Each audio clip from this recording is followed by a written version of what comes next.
Bienvenue sur la chaîne Histoire d'infidélité. Je m'appelle Marie, j'ai 35 ans, et jusqu'à il y a quelques mois, je pensais avoir une vie parfaitement normale et stable. Mariée depuis 12 ans à Pierre, un homme que n'importe qui qualifierait de mari idéal. Attentionné, travailleur, responsable. Notre vie conjugale était, c'était ce que je pensais qu'elle devait être. Les matins étaient toujours les mêmes.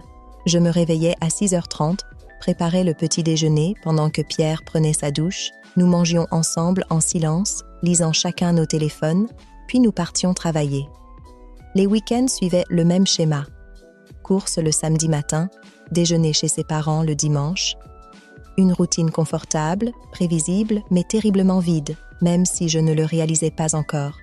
Tout a changé cet après-midi de mars. Une douleur aiguë à l'abdomen m'a conduite d'urgence à l'hôpital. Pierre était en voyage d'affaires, comme c'était souvent le cas ces dernières années. Ses absences étaient devenues si fréquentes que je ne les remarquais même plus. Parfois, je me demandais si cela me dérangeait vraiment qu'il ne soit pas là. Seule aux urgences, effrayée et vulnérable, c'est là que je l'ai rencontré. Dr Rebecca Martin écrit sur la plaque de la blouse blanche qu'elle portait avec une élégance qui m'a immédiatement frappée. Ses cheveux châtains étaient attachés en un chignon désordonné, quelques mèches rebelles encadrant son visage. Elle avait ses petites rides au coin des yeux qui apparaissaient quand elle souriait, leur donnant une profondeur fascinante. « Ne vous inquiétez pas, nous allons bien prendre soin de vous », a-t-elle dit, avec un sourire qui transmettait une confiance inexplicable. Ses yeux verts avaient une lueur différente, de ceux qui semblent voir au-delà de l'évident. Ses mains étaient délicates, en m'examinant, et sa voix, douce et ferme à la fois, me calmait d'une façon que je n'avais jamais expérimentée auparavant. Le diagnostic n'était rien de grave, juste une crise de gastrite nerveuse, probablement causée par le stress accumulé.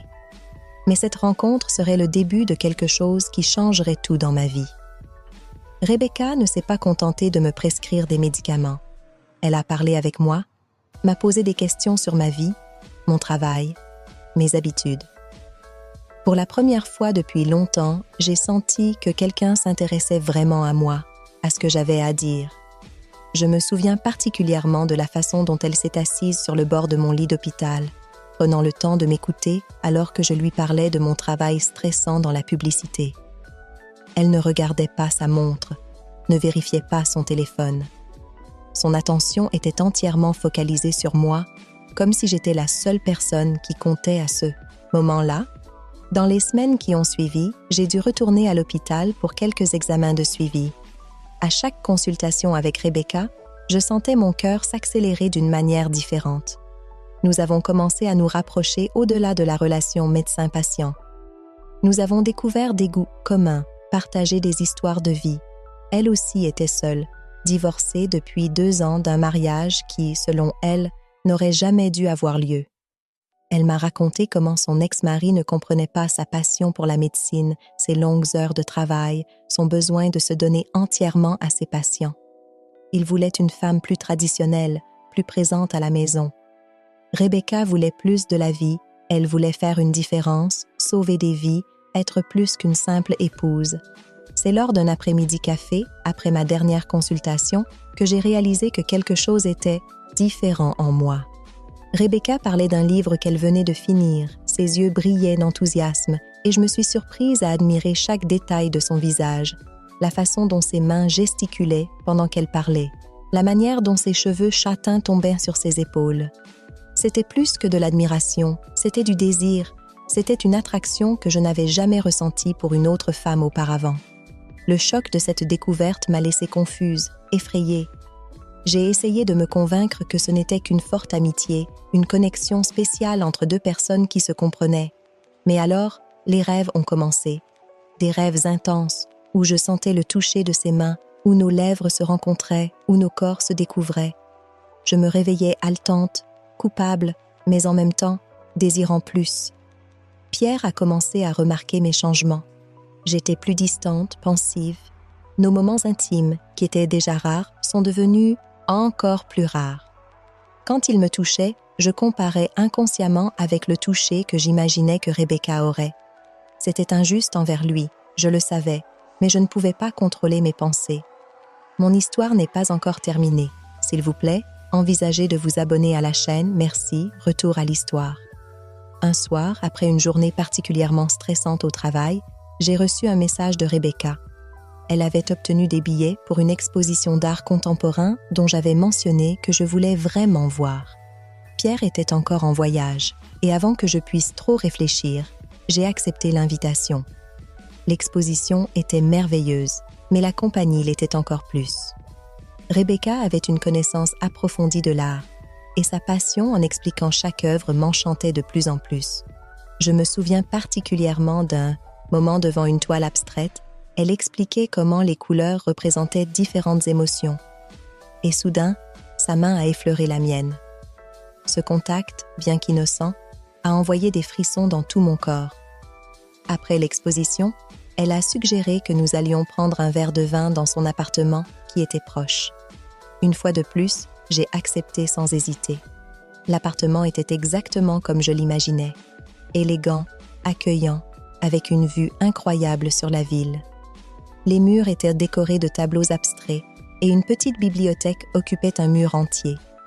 Du jazz jouait doucement en fond sonore pendant que nous parlions d'art, de vie, de rêve et de peur.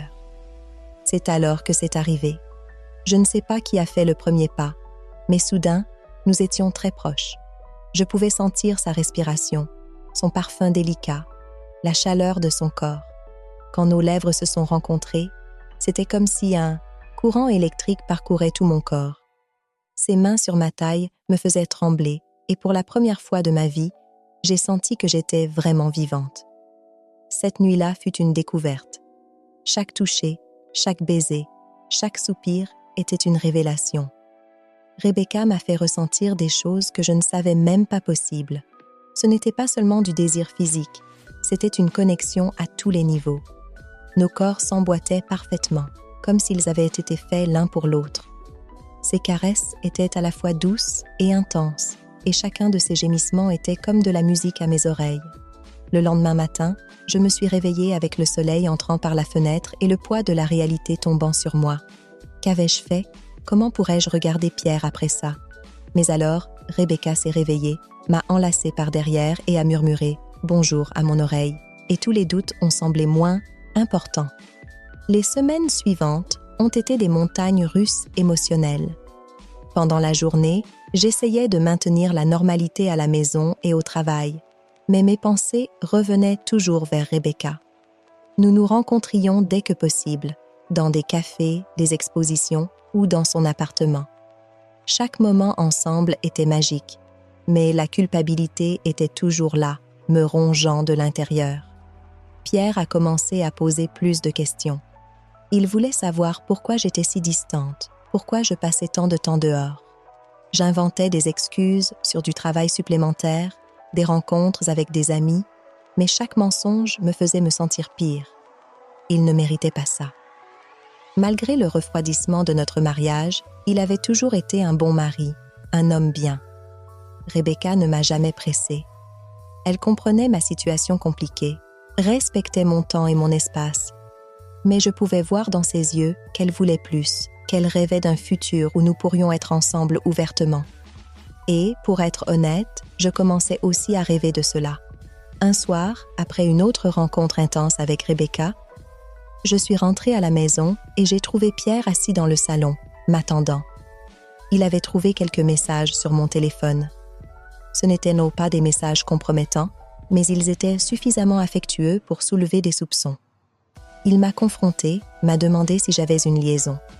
À ce moment-là, j'ai dû prendre une décision. Je pouvais tout nier, inventer plus d'excuses, essayer de sauver mon mariage. Ou je pouvais être honnête avec lui et avec moi-même. J'ai choisi la vérité, j'ai tout raconté. À propos de Rebecca, de mes sentiments, de ma confusion et de ma peur face à tout cela. À ma surprise, Pierre n'a pas crié, n'a pas fait de scandale. Il a pleuré, oui, mais plus que cela, il m'a écouté. Il a dit qu'il avait déjà remarqué depuis longtemps que quelque chose était différent, que notre mariage n'était plus le même. Il a admis qu'il avait aussi sa part de responsabilité, qu'il s'était installé dans la routine, qu'il nous avait laissés tomber dans la monotonie. Nous avons décidé de nous séparer. C'était douloureux, mais nécessaire. Pierre méritait quelqu'un qui l'aime complètement, et j'avais besoin d'être vraie avec moi-même. Les premiers jours après la séparation, je me suis sentie perdue. Des années de vie construites ensemble, des souvenirs, des projets, tout semblait s'effondrer. Rebecca a été mon port d'attache pendant cette période. Elle m'a donné de l'espace quand j'en avais besoin, m'a enlacée quand je pleurais, m'a fait rire quand je pensais que je ne pourrais plus. Notre relation s'est encore renforcée. Ce n'était plus seulement de la passion et du désir, c'était de l'amour, de la camaraderie, de la complicité. Annoncer la nouvelle à ma famille fut un autre défi. Mes parents, conservateurs, ont eu du mal à accepter non seulement ma séparation, mais surtout ma relation avec une femme. Certains amis se sont éloignés, d'autres m'ont surprise avec leur soutien inconditionnel. J'ai appris qui comptait vraiment dans ma vie. Les repas de famille sont devenus tendus au début. Ma mère pleurait souvent, mon père restait silencieux. Mais petit à petit, en voyant mon bonheur, en voyant la façon dont Rebecca me traitait, ils ont commencé à s'ouvrir. Ma mère a même invité Rebecca à dîner un soir, un petit pas mais significatif vers l'acceptation. L'histoire n'est pas terminée. Pensez à vous abonner. Aujourd'hui, 6 mois après cette première nuit avec Rebecca, je vis avec elle. Nous nous adaptons encore, apprenons à vivre ensemble, découvrons de nouveaux détails l'une sur l'autre tous les jours. Ce n'est pas toujours facile. Quel couple l'est? Mais c'est vrai, c'est intense, c'est réel. Pierre a trouvé une nouvelle petite amie et nous parvenons à maintenir une relation amicale. Mes parents, peu à peu, s'ouvrent à la connaissance de Rebecca, surtout après avoir vu combien je suis plus heureuse, plus vivante. Au travail, certaines personnes font des commentaires malveillants, mais j'ai appris à ne plus trop m'en soucier. Ce que j'ai appris de toute cette expérience, c'est que l'amour ne choisit pas le genre, ne suit pas les règles sociales, ne rentre pas dans des cases prédéfinies.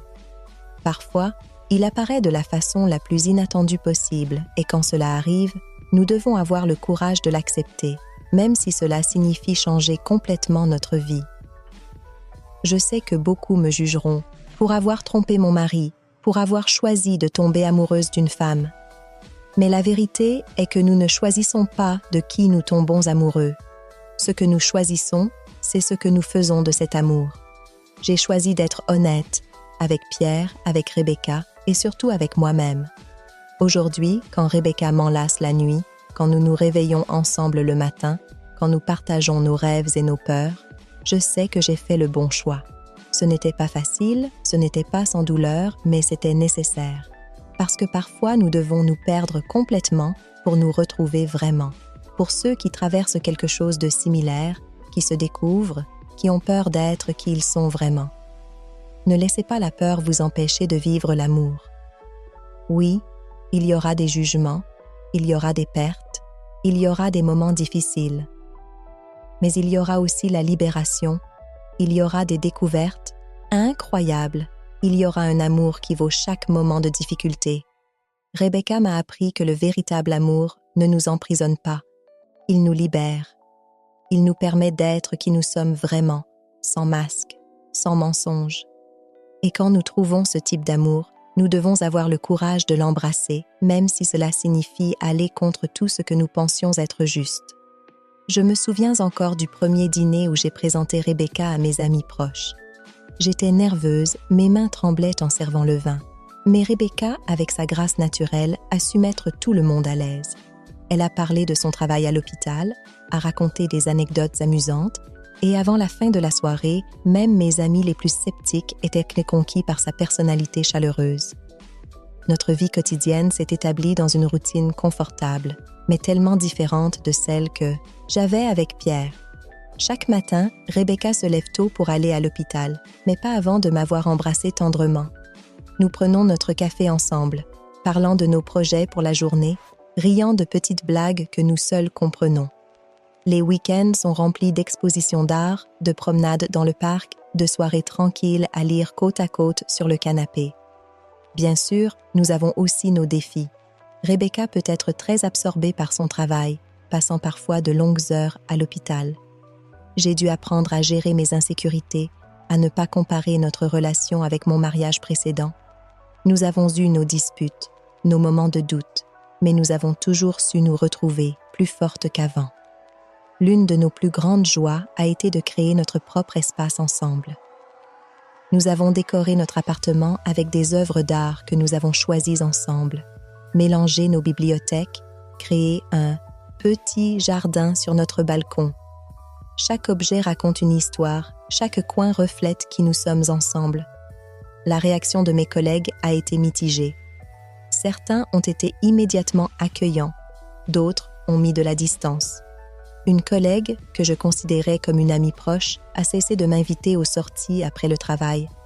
Mais j'ai aussi découvert des alliés inattendus. Mon patron, un homme que je pensais très traditionnel, m'a surprise en invitant Rebecca et moi à son barbecue annuel, nous traitant exactement comme tous les autres couples. Pierre et moi avons finalement trouvé un équilibre dans notre nouvelle relation. Nous nous voyons occasionnellement pour régler des questions pratiques et ces rencontres sont devenues moins tendues avec le temps. Il m'a même confié récemment qu'il voyait maintenant que notre séparation était pour le mieux, que nous méritions tous les deux de trouver un amour qui nous fasse vraiment vibrer. Rebecca a également dû faire face à ses propres défis. Certains de ses collègues à l'hôpital ont commencé à la traiter différemment après avoir appris notre relation. Mais elle a toujours gardé la tête haute, continuant à faire son travail avec la même passion et le même dévouement. Sa force m'inspire chaque jour. L'une des choses les plus touchantes a été de voir comment nos familles respectives ont commencé à se rapprocher. Lors du dernier Noël, nos parents ont dîné ensemble pour la première fois. C'était maladroit au début, mais vers la fin de la soirée, nos mères échangeaient des recettes et nos pères discutaient de sport. Ces petits moments de normalité sont précieux. Nous parlons maintenant de l'avenir, de la possibilité d'adopter un enfant, peut-être, ou au moins d'avoir un chien. Nous rêvons de voyages que nous voudrions faire ensemble, de projets que nous voulons réaliser. L'avenir n'est pas certain, mais il est plein de possibilités excitantes. Cette histoire, mon histoire, notre histoire, est une histoire de découverte, de courage, d'amour véritable. Je ne regrette pas le chemin que j'ai choisi, même avec toutes ses complexités et ses défis. Parce qu'au final, ce qui compte n'est pas ce que les autres pensent, mais d'être vrai avec soi-même et ses sentiments. Si vous êtes dans une situation similaire, rappelez-vous, vous méritez d'être heureux. Vous méritez de vivre un amour vrai, intense, complet. Ne vous laissez pas enfermer par les conventions sociales. Ne laissez pas la peur du jugement des autres déterminer votre bonheur. La vie est trop courte pour la vivre à moitié. Aujourd'hui, quand je regarde dans les yeux verts de Rebecca, quand je sens son étreinte, quand nous partageons nos moments ensemble, je sais que tout le processus douloureux en valait la peine. Parce que j'ai non seulement trouvé un amour, mais je me suis trouvée moi-même. Et c'est peut-être la plus grande aventure de toutes. Car l'amour, le vrai, ne connaît pas de limites, ne suit pas de règles préétablies. Il arrive quand il veut, comme il veut, et notre seul devoir est d'avoir le courage de l'accueillir quand il se présente. C'est ce que j'ai fait, et je n'ai jamais été plus heureuse. Si vous avez aimé cette histoire de trahison, n'oubliez pas de liker, de commenter et de vous abonner à la chaîne.